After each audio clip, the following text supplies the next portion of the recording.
kívánok mindenkinek! Az Eszmecsere Podcast következő majdnem évadzáró epizódját látják, de nem lesz évadzárás, semmi ilyesmi nem lesz, hogy más témáról beszélünk ma. Én Brunner Tamás vagyok, a vonal másik végén a képernyő, másik oldalán pedig Imre Dóra. Igen. Az Eszmecsere Podcast ugye sokfajta témába beleártotta már magát, és hát jellemzően pszichológiai kérdésekkel foglalkoztunk, de foglalkoztunk jogi kérdésekkel is, meg az élet dolgaival is. És éppen ma beszélgetünk arról, hogy ma miről beszélgessünk, és felmerült az, hogy létezik-e a régen nagyon emlegetett generációs szakadék. Ez annak idején olyannyira emlegetett volt, hogy tanulmányok sora született arról, hogy a generációs különbségek mekkorák, és hogy ezek mikre vezetnek, és hogyan nem érti meg az egyik generáció a másikat.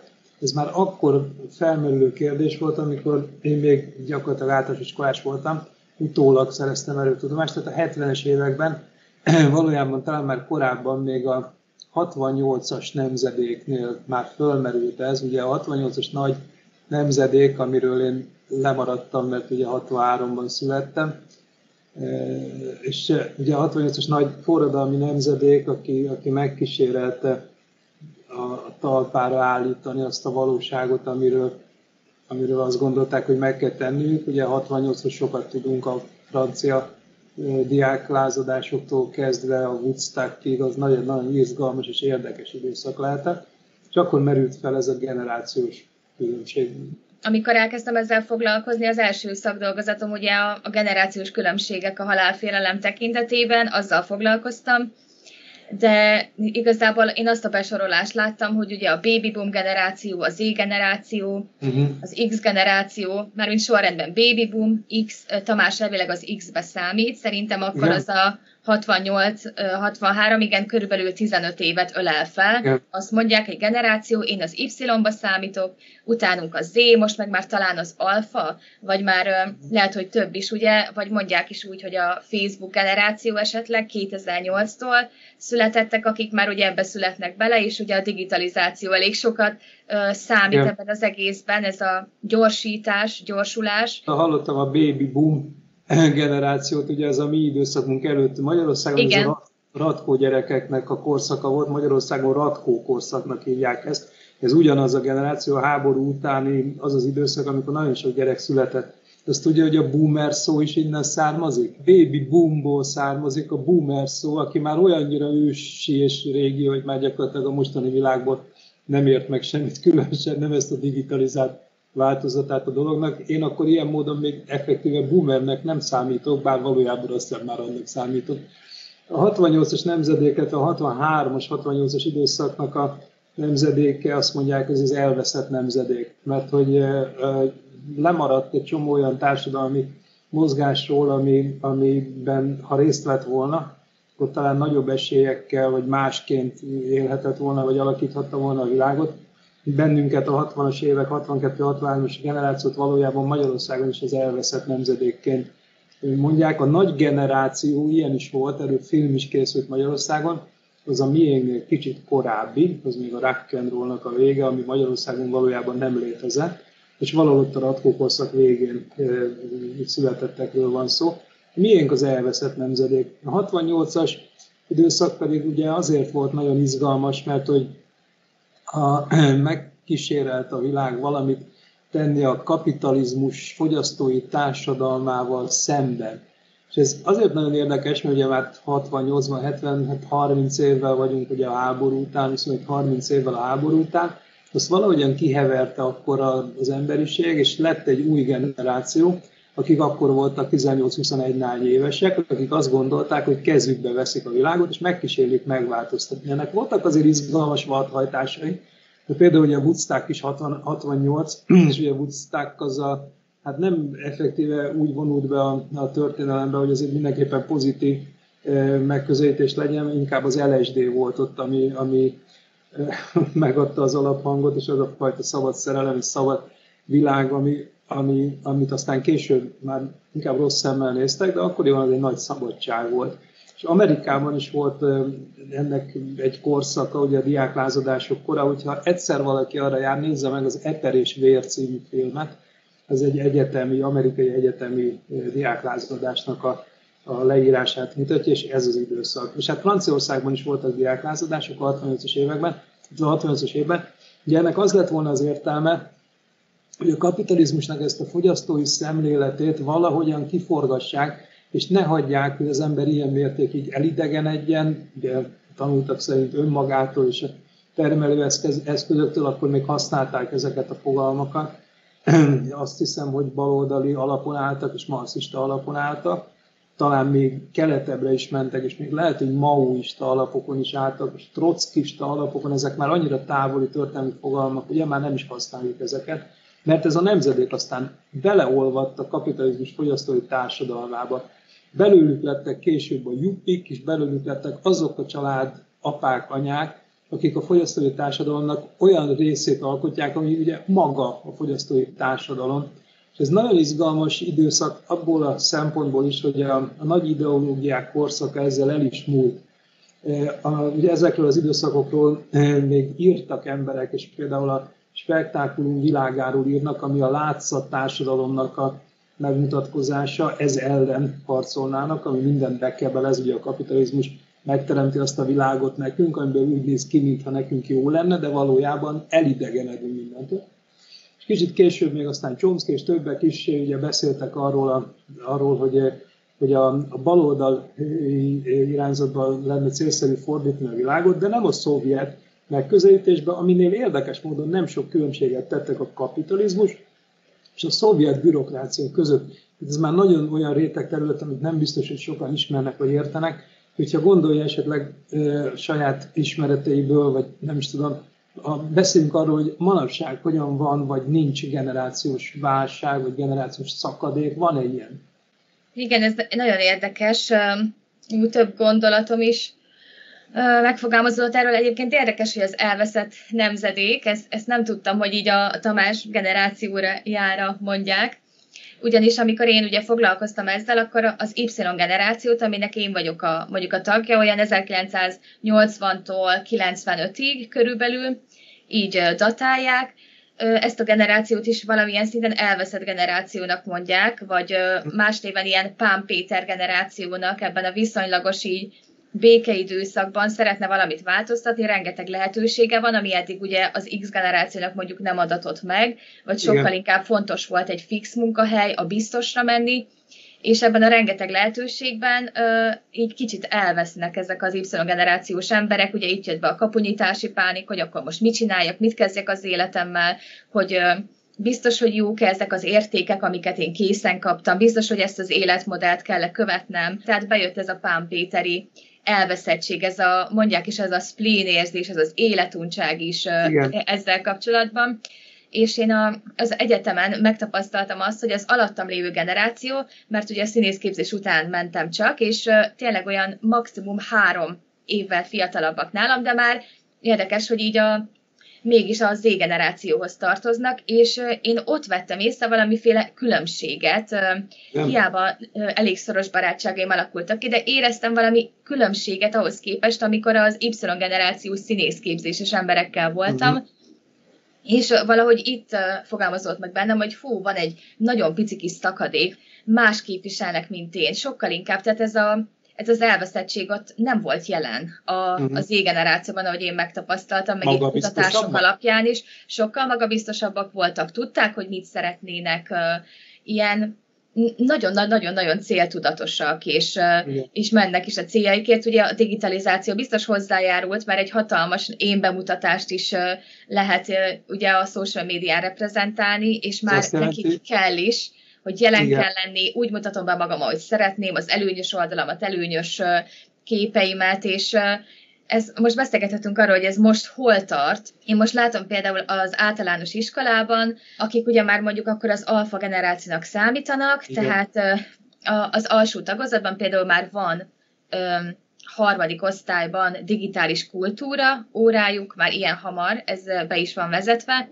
Ugye rengetegen tiktokoznak, ezzel is rengeteg probléma van, live-olnak az órákon, tehát ugye élő videót készítenek, az óráról bejelentkeznek, hogy nem érzik magukat boldognak, hogy depressziósnak érzik magukat, és hogy ez úgy érzik, hogy... szempont. és úgy érzik, hogy nincs értelme az életüknek, és én ezen teljesen meglepődtem, és próbáltam visszamenni a saját életemben, hogy alsó tagozatban én is így éreztem magam, mert biztos, hogy voltak intenzív időszakok, amikor nagyon fontos minden, de talán az, hogy nem vagyok boldog, szerintem ez nem volt jelen. Nem, ez nálam sem merült fel, ez biztosan nem. És vajon ez milyen generációs szakadék, vagy hogyan járul ehhez hozzá a digitalizáció, vagy mi az, ami miatt ide jutottunk, hogy többen is úgy keresnek fel, hogy ők nem boldogok, vagy hogy ilyenek boldognak lenni. És ezt alsó tagozatban fogalmazzák meg.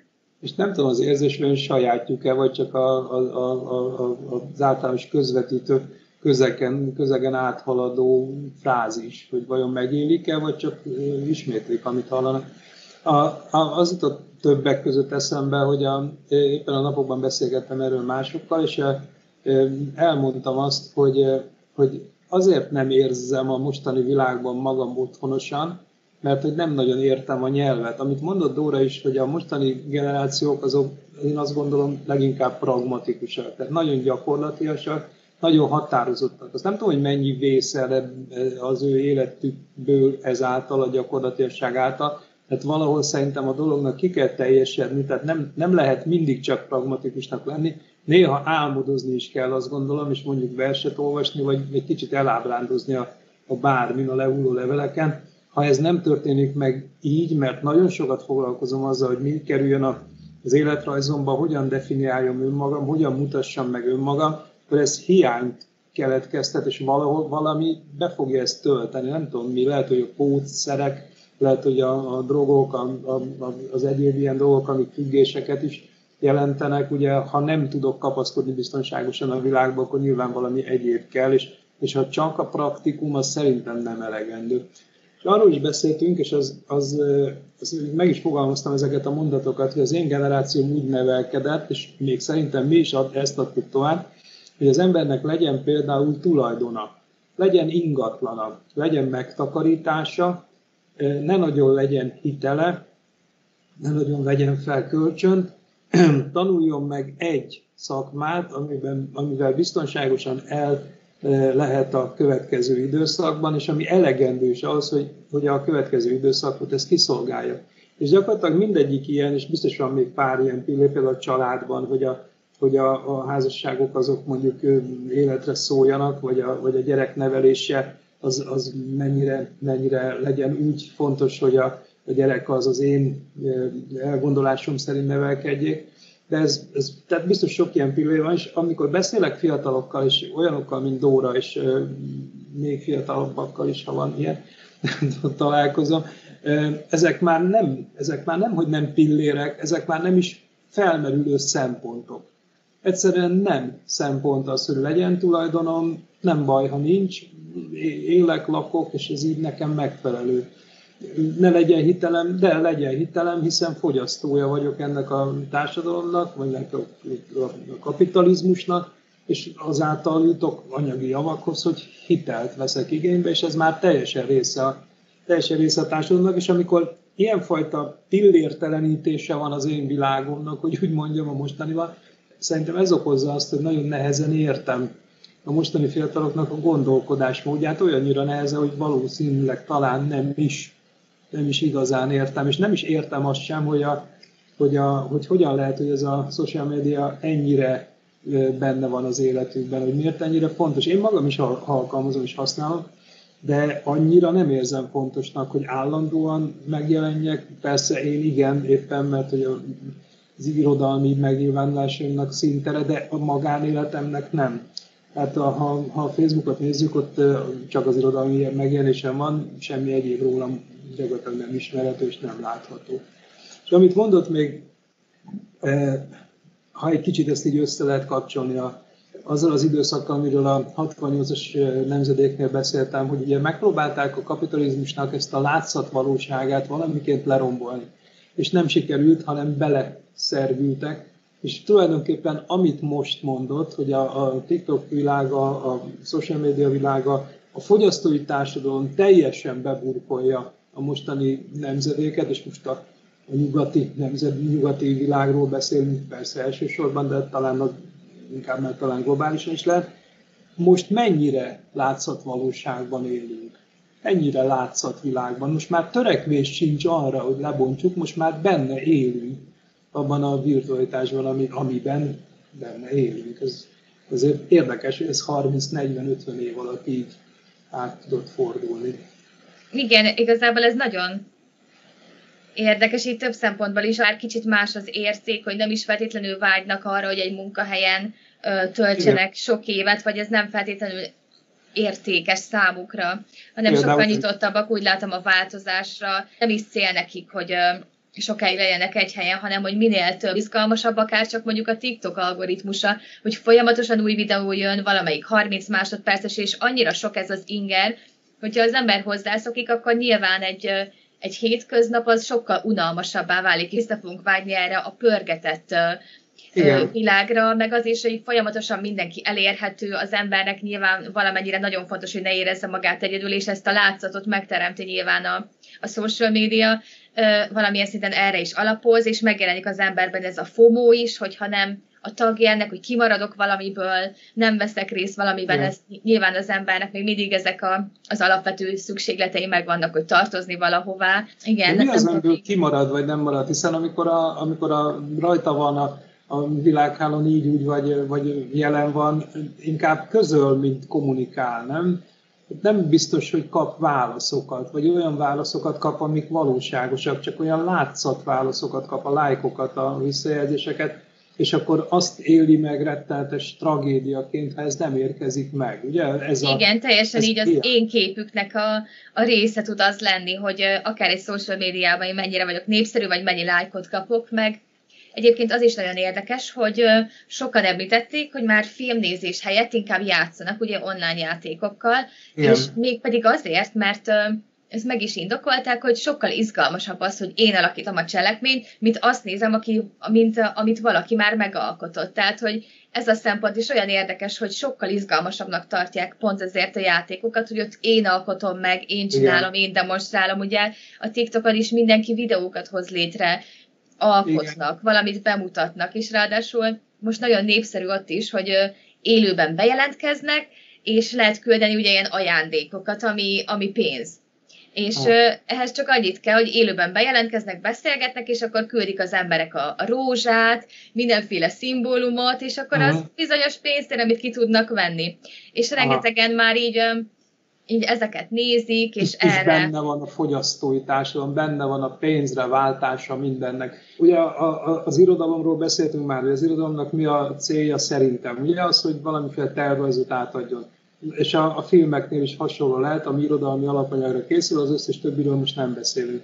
Hogyha a játékokat játsszák, akkor már erre sincsen szükség. Akkor azt mondja, hogy ő maga alakít egy valamiféle valóságot, ami ugye nem valóság, olyannyira nem, hogy nem is a saját élete, hiszen nem mozdul el a számítógépnek a klaviatúrájától. Miért érzi valóságosnak vajon? Hát igen, ez nagyon becsapós, de az ember ugye be tud vonódni, tehát nem véletlenül egy vers meg tud szólítani, kicsit kiránt a valóságból, egy film teljesen be tud vonzani, egy kicsit kiszállok a saját életemben, ugyanúgy egy játék is, még főleg akkor, hogyha ezt én csinálom, én vezetem, én alkotom, én tervezem meg, még jobban azt gondoltam, hogy ez valóság. Hát nyilván az embernek a kreatív oldala, a fantáziája, ez a játékosság, mint ahogy, ami már gyermekkorban is bennünk van, hogy ez a kettős tudatállapot, amikor a gyerek játszik, hogy eljátsz, hogy ő egy orvos, nyilván valamilyen szinten tudja, hogy nem az, de közben tud abban a tudatállapotban is lenni, és valahogy ez szerintem így megmarad. Igen, de az talán a tanulásnak, vagy a világ birtokba vételének az egyik módja, amikor kipróbálok dolgokat, amik lehetnék, és ahogyan lehetnék azzá, vagy valamivé, mert hogy így. De hogyha már ezt mondjuk felnőttebb korban teszem, akár 15-16 éves korban, akkor már nem azt akarom kipróbálni, hogy milyen lennék Vietcongként, hanem hát valami másfajta csillagharcosként ülök egy gép előtt, és előállítok egy olyan világot, amit megtehetnék, persze nem háborús játékok esetén, de mindenféle egyéb játékoknál, hogy átmegyek a szomszédba, és megkérdezem, hogy van-e otthon show, tehát valamiféle emberi kapcsolatokat is tudnék alakítani. Persze, csak szerintem valamilyen szinten tényleg átalakítja ez a gyorsulás.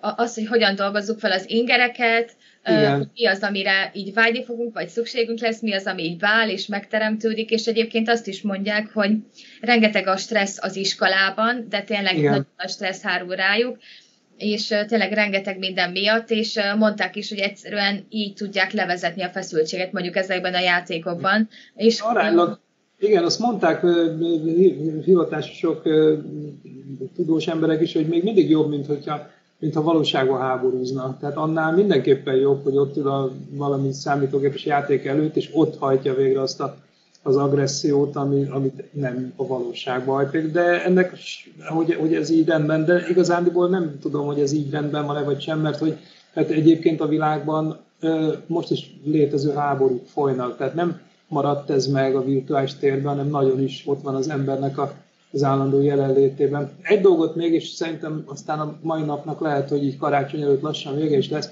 Ugye mondtam, hogy a 68-as nemzedék megkísérelte megfogalmazni azt a világot, ezt a spektákulum világát, ami ez a látszat valóság. De nem ez volt az első nemzedék, amelyik ezzel megpróbálkozott, hanem sokkal korábban, az 1600-as években már az én nagyon nagy szerelmem, Don Quixote, már ugye a könyv mint nagy szerelmem, és nagyon-nagyon elkötelezett vagyok iránta. Már akkor Don Quixote azt mondják, hogy bolond, mert hogy szélmalmokkal harcol, de valójában Don Quixote normális.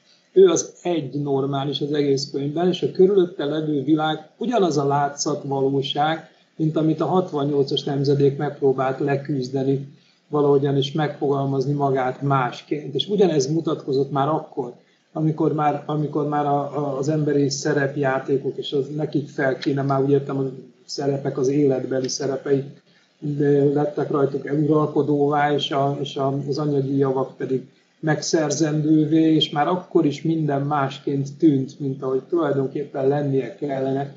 És ez nagyon érdekes, hogy Don Quixote figurája, illetve maga a könyv ezt már akkor megfogalmazta, és ez egy nagy erénye. Valószínűleg azért is maradt fenn ilyen sokáig, mert ilyen alapvetéseket tartalmaz, sokan is sokat írtak erről, és én is azt gondolom, hogy ez egy helyes törekvés, hogyha ezzel a látszatvalósággal igyekszünk azért valahogyan szembeszállni, és nem mondjuk magunkat teljes egészében beszippantani. Az jó, hogyha az ember a saját életét életként éli meg. És ennyi lett volna az Eszmecsere Podcast, a szimbólumot.hu és teltház.com közös podcast műsora. A podcastben említett Létvadász című könyvet a leírásban lévő linken keresztül tudják megvásárolni. Köszönjük szépen a figyelmet, jövő héten találkozunk.